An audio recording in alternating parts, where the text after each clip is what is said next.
Monroe-Smith from the Department of Music, and I am on the team for Music 290 and Theater 251, and this is our second week report out for Academy e-learning. Dan Schindler, my colleague, is not able to be here today. As many of you know, the latest arrival in the Schindler family arrived a few weeks early, so Dan has been dealing with family matters this week. So I am doing this report out by myself and adding a few extra touches.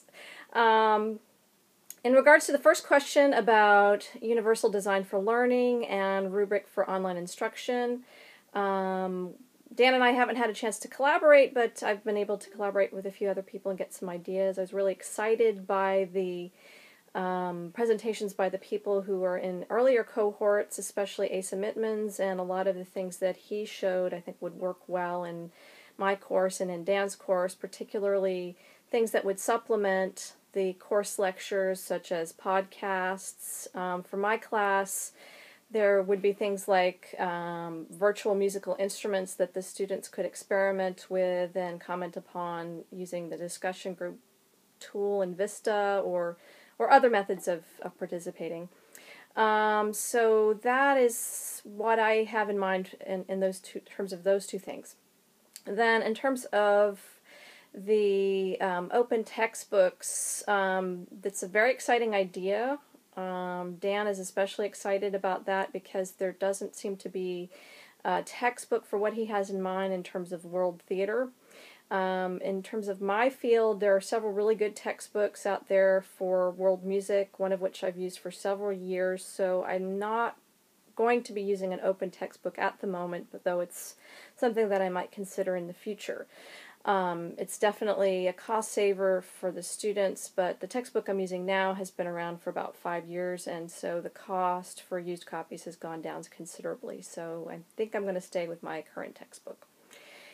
Then in terms of student engagement, some ideas I came up with thanks to the wonderful folks in religious studies and working together with them this week. And also discussing some things with Dan over the phone and in person. We thought about maybe having students view and comment upon specific events or performances or go to specific gallery showings or whatnot, look at art or performances and comment upon them. And in some cases we would all look at the same performance made available via YouTube or some other internet entity that would allow everybody to see the same thing, and then students would use the vocabulary that they're learning in class to comment upon those. Another idea we had was to use some sort of platform such as YouTube or Facebook to allow students to share performances or news stories about music and theater that they could share with their classmates and with us.